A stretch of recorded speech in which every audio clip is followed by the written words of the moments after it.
Hello hi friends, welcome to my channel Sunitha Venkat creations. చాలామంది fee reimbursement సంబంధించి ఎస్సీ స్టూడెంట్స్కి అమౌంట్ క్రెడిట్ అవుతుంది. సో ఒక్కొక్కరికి ఒక్కోలా క్రెడిట్ అవుతుంది. అసలు ఎంత అమౌంట్ క్రెడిట్ అవుతుంది అని చాలామంది అంటున్నారు ఫ్రెండ్స్. మనకి ఎస్సీ స్టూడెంట్స్కి స్టూడెంట్ అకౌంట్లో క్రెడిట్ అవుతుంది కదా.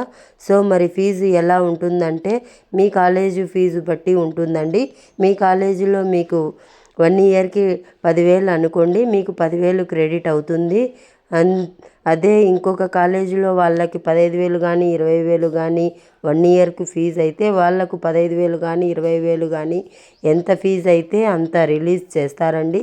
సో అందుకే ఈ డిఫరెన్స్ అనేది ఉంది. సో ఒక్కొక్కరికి ఒక్కొక్క విధంగా అయితే ఈ విధంగా ఉంటుంది. సో కాబట్టి అందరికీ సేమ్ క్రెడిట్ అవ్వదు. అలాగే చాలామందికి ఎస్సీ దీవెన అమౌంట్ అంటే ఎంఎఫ్ అమౌంట్లు కూడా రిలీజ్ చేశారు. సో ఇది మరి మీరు కాలేజీకి కట్టాల్సిన అవసరం లేదండి. ఒకవేళ మీరు హాస్టల్లో ఉంటే ఆ ఫీజు కట్టేయండి. లేదు మీరు అప్ అండ్ డౌన్ చేస్తున్నట్లయితే, ఇంటి దగ్గర నుంచి వెళ్తున్నట్లయితే ఆ ఫీజు మీరు యూజ్ చేసుకోవచ్చు.